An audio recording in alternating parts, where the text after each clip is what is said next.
you mind sharing the story about how you first came out? Yeah, I didn't actually have a coming out experience, so to speak. I was outed publicly in Time magazine right after I graduated Moody. But essentially, what had happened was over my 4 years in college, I was doing biblical study, specifically on the passages about homosexuality. And what became very clear is as I started reading biblical scholars, the consensus was that the verses that typically condemned homosexuality were not as clear as a lot of Christians think that they are, that there's ambiguity about what the Bible is referring to. And so I was committed to trying to be straight or being celibate. And I did a year of conversion therapy, trying to heal myself of my sexuality. But when I finally graduated, I had gotten a book deal to write about my spiritual journey from conservative to progressive evangelical.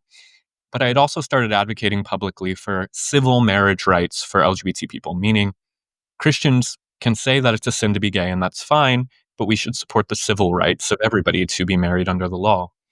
And because of that, a Time magazine reporter wanted to do a story on that activism. And in the midst of that story, my publisher reached out and said, because of your activism for marriage equality, we can't publish your book anymore. And so the story with Time became about me losing my book deal for supporting marriage equality. And the Time magazine reporter dug around a little bit and talked to folks and realized that I wasn't straight and basically said, I'm going to give you a month to figure out how you want me to talk about you in this story. Um, but then within the next day or within a couple days, the story got released. And the headline was Young Evangelical Leader Loses Book Deal After Coming Out. And I had not come out yet. And so that's literally how my family found out, my church found out, and it launched me into a whole new world. Wow, what were the, early reactions from your peers and your family with that? Yeah, my family's not Christian, and so they were generally supportive, a little confused because it was so abrupt. But I really did receive a great deal of hatred from mentors, pastors, friends who sent me emails, phone calls, letters in the mail saying that they were disappointed that I had kind of turned my back on the way of Jesus and chose the LGBT lifestyle. At the same time, this group of inclusive Christians that I didn't really know existed popped up around me. And I started finding LGBT inclusive churches. I was in DC at the time. And so lots of folks reached out to me. And I kind of found myself being forced out of my evangelical world, but welcomed very quickly into kind of the affirming and inclusive church world. And that was beautiful. So you faced more love than hostility, it sounds like. I think I faced a lot of hostility from the evangelical world, but from the progressive world, there were folks who had had the similar experience of being forced out of their conservative churches, and they were able to relate and empathize to me. Hmm. Okay, then I want to hear your thoughts on this because me and my friends have debated this topic more particularly in the last few months. Homosexuality, do you think it's something that's a learned behavior, or do you think it's innate in us, or some kind of hybrid of both? I think the psychology is generally clear that it leans towards innate. Most people that identify as LGBT have whatever we want to call it, the traits, the characteristics, the disposition from a very early age. But there is also psychology that suggests at least some of it is part of the way perhaps that people are raised. I think sexuality and those parts of us are not precise. We don't have a precise understanding of how they emerge in humans, but generally, I would say I do think it's innate. Although some people do have some stories of fluid sexualities or sexualities that morph or change over their lifetimes, and that I think might have something to do with culture or conditioning or experiences. So Yeah, 'cause have you ever met someone that is choosing that lifestyle just out of, I guess, preference in a way that makes sense? I've never met somebody who's choosing to be gay out of preference. I've met lots of people who are choosing to be straight, even though they might naturally be inclined to be attracted to the same sex. Do you find that those people are a lot of the time Christians, I imagine?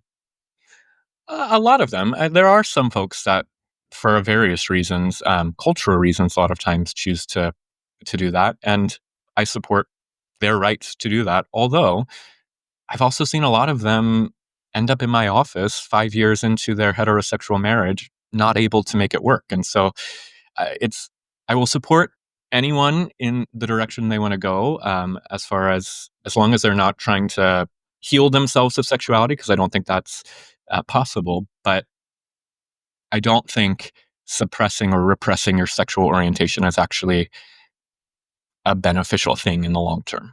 Yeah, so that sounds like it's been pretty common then for you, for the experience of people coming to you unhappy in their marriages due to the fact that they actually prefer men over women, or vice versa, depending on gender.